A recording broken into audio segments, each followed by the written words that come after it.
नमस्कार साथियों, उम्मीद करता हूं आप सब बहुत अच्छे होंगे। एक बार फिर से आपकी daily dose of current affairs लेके मैं हाजिर हूं right at 6 AM in the morning. 5 June का दिन है, लेकिन उससे भी इंपॉर्टेंट ये है कि आज दिन है मंडे का।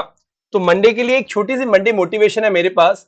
कहते हैं new Monday, new week, let nothing stop you from reaching your goals.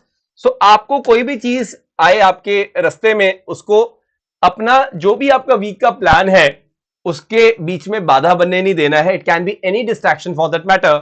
Make sure कि आपने जो भी प्लान किया है हफ्ते में कि भाई मैंने ये पूरा करना है, या कोई भी चीज आपने कंप्लीट करनी है, तो उसको आप पूरा करके ही रहें। इस तरह का जज्बा, इस तरह के जो जोश है, उसके साथ अपने हफ्ते की शुरुआत करें। मेक श्योर इस वीडियो को आप अपनी लाइक्ड वीडियोस में ऐड कर लें, ताकि बाद में आपकी रिवीजन बहुत ज्यादा इजी रहे। सेशन हर रोज सुबह 6 बजे यहां पर अपलोड हो जाता है।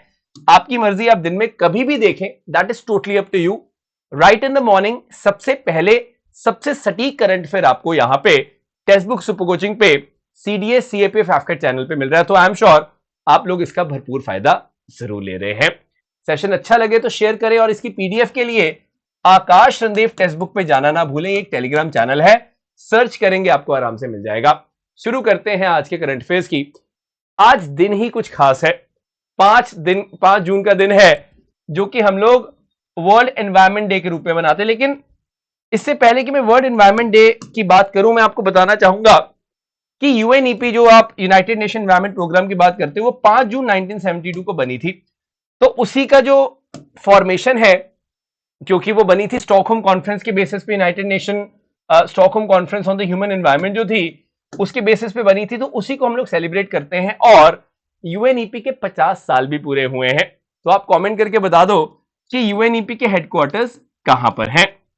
एनीवेज, कोई भी दिन होता है, इतना बड़ा दिन, इतना इंपॉर्टेंट दिन, तो हमारे दिमाग में आता है कि सर इसकी थीम बता दो फटाफट से।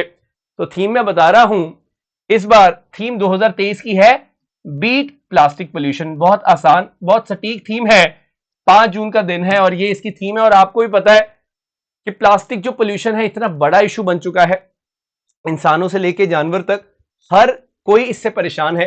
तो हमें ना सिर्फ इसका सब्स्टिट्यूट ढूंढना है, बल्कि अगर हम लोग प्लास्टिक यूज भी करते हैं तो हमें उसमें बायोडिग्रेडेबल प्लास्टिक के ऑप्शंस हैं, उनको चूज करने की जरूरत है। सो मेन यही पॉइंट है यहां पे कि भाई किस प्रकार से जो प्लास्टिक पोल्यूशन उसको हम कम कर सकें, ये इसकी थीम है। Anyways, now I would like to tell you about a very important committee. एक ऐसी कमिटी जिसका गठन किया है सरकार ने रिसेंटली। आपको पता है मणिपुर में बहुत बड़ा एक इशू हुआ, वहां पे रिजर्वेशन से रिलेटेड इशू था। लेकिन उससे भी बड़ी चीज है कि वहां वायलेंस हुई, बहुत ज्यादा हिंसा हमने देखी है रिसेंट टाइम्स में। और इसी हिंसा को देखते हुए सरकार ने ठोस कदम उठाए हैं। सरकार ने, आपने देखा कि हमारे ऑनरेबल होम मिनिस्टर तक वहां पे गए, विजिट अभी रिसेंटली उन्होंने की। तो गवर्नमेंट ऑफ इंडिया ने एक कमीशन बिठा दिया इसकी इंक्वायरी में। जस्टिस अजय लांबा, जो फॉर्मर चीफ जस्टिस है गुवाहाटी हाई कोर्ट के, वो इसमें है, और कुछ और मेंबर्स भी हैं। तो ये जस्टिस अजय लांबा है। तो अजय लांबा कमीशन, या फिर लांबा कमीशन आप इसको बोल सकते हैं, जो किसके लिए बिठाया गया है? मणिपुर की जो वायलेंस है वहां पे इंक्वायरी उसकी की जाएगी। सबसे इंपॉर्टेंट है, देखा जाएगा कि कहीं पे अथॉरिटीज के तरफ से कोई गुंजाइश तो नहीं रह गई, लैप्सेस तो नहीं हुई, वो देखा जाएगा। एंड जो कॉजेज रही वायलेंस की, हिंसा की, स्प्रेड क्यों हुई, जो भी मणिपुर में हुआ, उसके लिए यहां पे इस कमीशन को बिठाया गया है, that is Ajay Lamba commission. सवाल आता है कई बार भी, अजय लांबा कमीशन किससे रिलेटेड है? तो आप बताएंगे सर ये रिलेटेड है रीसेंट मणिपुर वायलेंस से। सिंपल।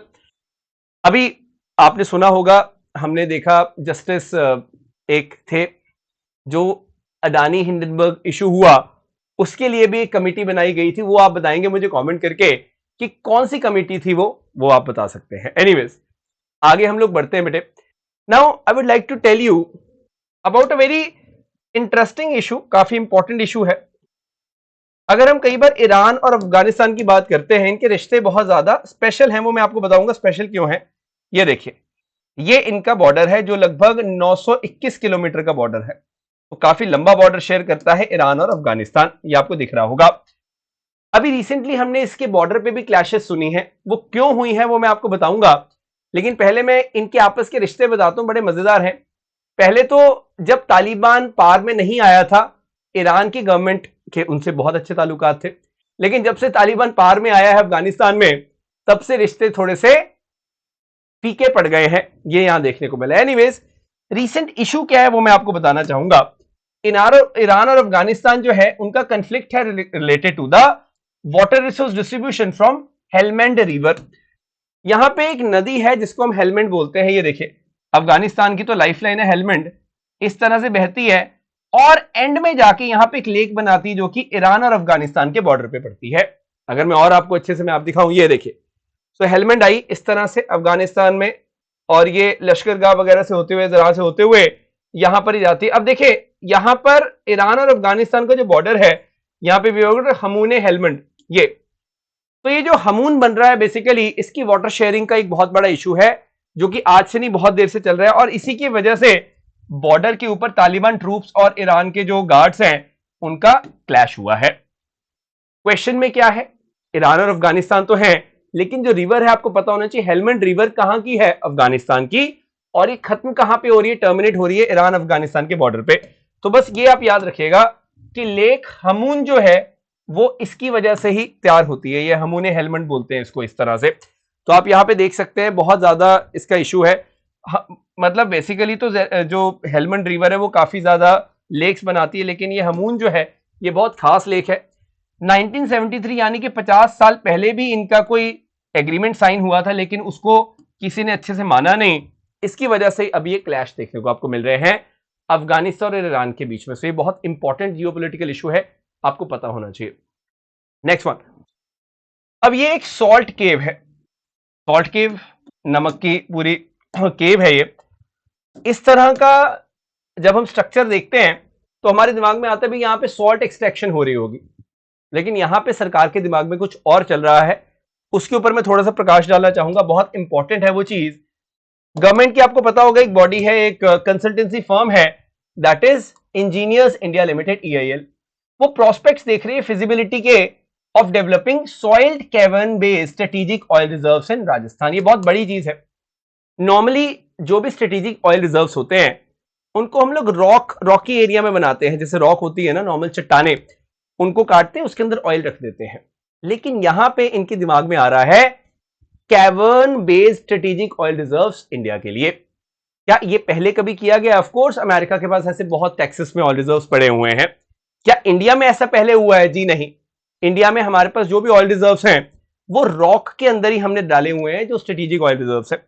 तो मैं इसके बारे में बताना चाहूंगा कि ये जो सॉल्ट केव्स है, सॉइल केवर्न्स हैं, they will be developed by the process of solution mining, और इसके अंदर पंप करते हैं वाटर यहां पे जियोलॉजिकल फॉर्मेशन में। लार्ज सॉल्ट डिपॉजिट जो होते हैं they are going to dissolve after that, और ब्राइन जो होता है वाटर जो सॉल्ट के अंदर होता है, it is pumped out of the formation, और उसको हम लोग क्रूड ऑयल के लिए यूज करते हैं। अब आप ये देख सकते हैं जैसे यहां पे हम लोग जगह बना रहे हैं, सॉल्ट केवर्न्स बना रहे हैं, और यहां पे बाद में हम लोग ऑयल को डालेंगे। तो ये बहुत इंपॉर्टेंट चीज है कि सॉइल केवर्न्स को डेवलप किया जाता है, लेकिन ये वहीं पे होगा जहां पे बहुत सॉल्ट है, जैसे राजस्थान के अंदर हम लोग देखते हैं। तो आप ये जरूर नोटिस करिएगा कि salt cavern are going to be develop by this process. Proper process होता है और ये बहुत इंपॉर्टेंट प्रोसेस होता है। और वो जो केव बन जाती है, वो जो खाली एरिया बन जाएगा, वहां पे फिर ऑयल को रखा जाएगा। यहां पे अभी तो फिजिबिलिटी स्टडीज चल रही हैं, लेकिन कहां पे चल रही हैं? राजस्थान में चल रही है, आपको समझ आ गया है। और अच्छी बात क्या है, जो सॉल्ट है वहां पे उसकी बहुत लो एब्जॉर्बेंट कैपेसिटी होती है, लो एब्जॉर्बेंसी होती है, वो ऑयल को एब्जॉर्ब नहीं करता, इसलिए नेचुरल इम्परमिएबल बैरियर होता है यहां पे, और हाइड्रोकार्बन जो है आपका बहुत सेफ रहेगा वहां पे, ऐसा माना जाता है। राजस्थान के पास बहुत बल्क है सॉल्ट फॉर्मेशन की इन इंडिया, और इसीलिए बोला जा रहा है कि राजस्थान इसके लिए बहुत एप्ट है। याद रखिएगा, सिंपल सा एक प्रोसेस है, लेकिन उसके लिए काफी फिजिबिलिटी स्टडीज करनी होगी।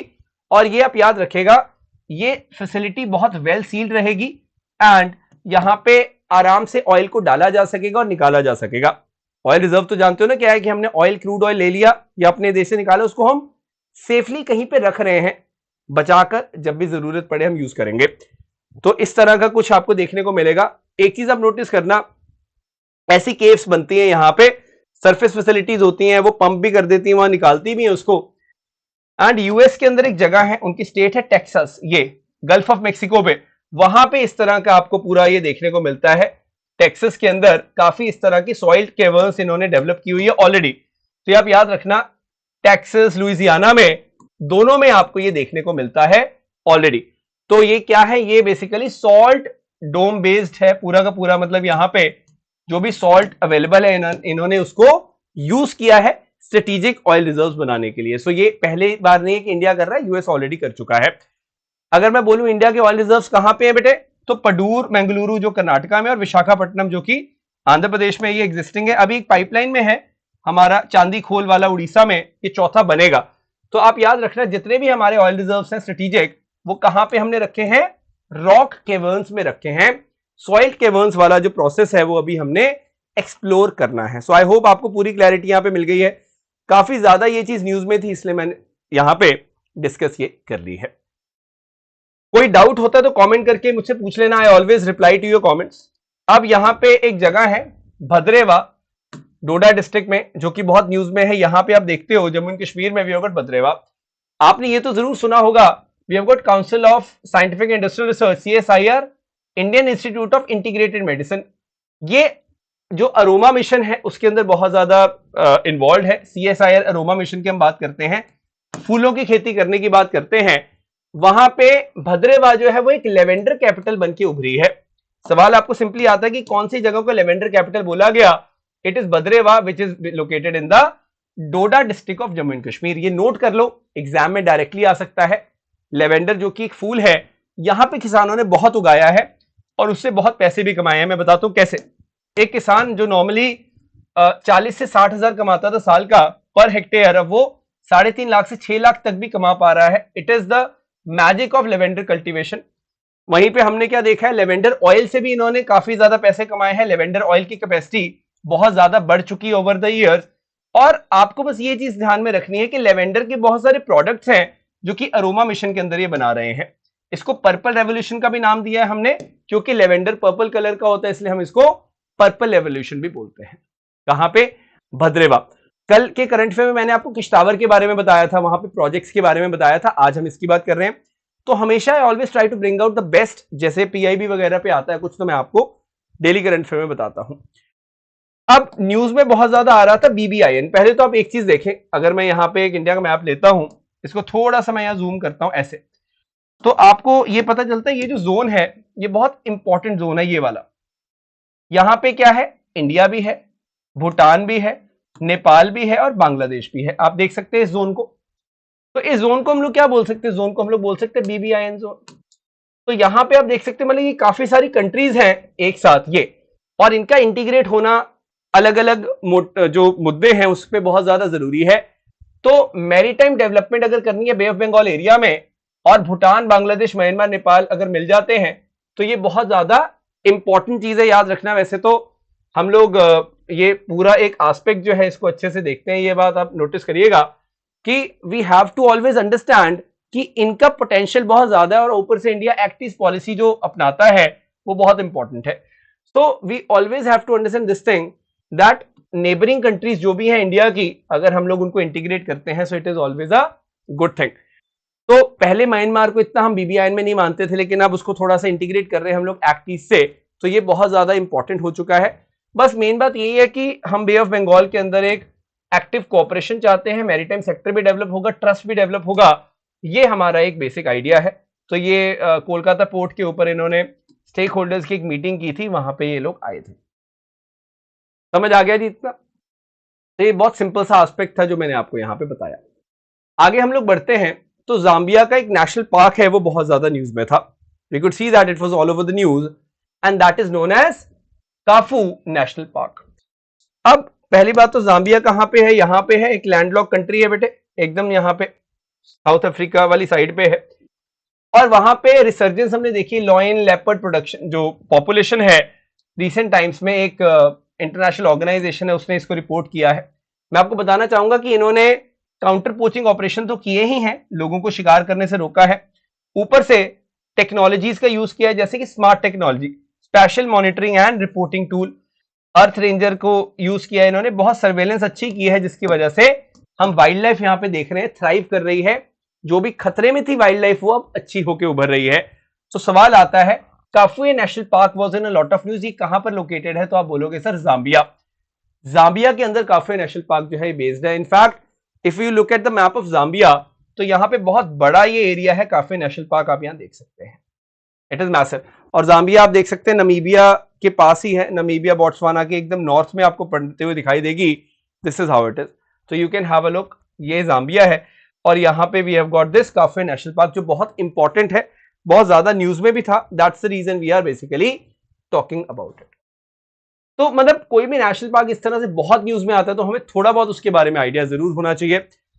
पीडीएफ जितने भी हैं आपको यहां पर मिल रहे हैं आकाश देव टेक्स्ट बुक पे, और सेशन अच्छा लगे तो इसको लाइक और शेयर करने से बिल्कुल मत पीछे हटें। Make sure you like and share the sessions on regular basis. On top of it, if you are preparing for CDS seriously, तो आप यहाँ पे ये लाइव कोर्स है, इसको जरूर ले। Using the code Josh you can get a extra discount on this as well. Similarly अगर आप सीडीएस एफकेट की भी तैयारी कर रहे हैं, तो आप हमारे कोर्स में एनरोल कर सकते हैं for best guidance which will provide you. Make sure you hit the like button, इसको अपनी लाइक वीडियोस में जरूर ऐड करें, फ्रेंड्स के साथ शेयर करना मत भूलें, और चैनल को सब्सक्राइब जरूर कर लें, because when you subscribe to the channel you are bound to get quality content on regular basis. ना सिर्फ ये, मैं आज 12 बजे हर रोज की तरह लाइव आऊंगा इसी चैनल पे, और आपके लिए एक बहुत इंपॉर्टेंट प्रीवियस ईयर क्वेश्चंस का सेशन लाऊंगा, तो मेरे साथ लाइव जुड़ना मत भूलिएगा 12 बजे sharp. So that's it for now, have a great week ahead.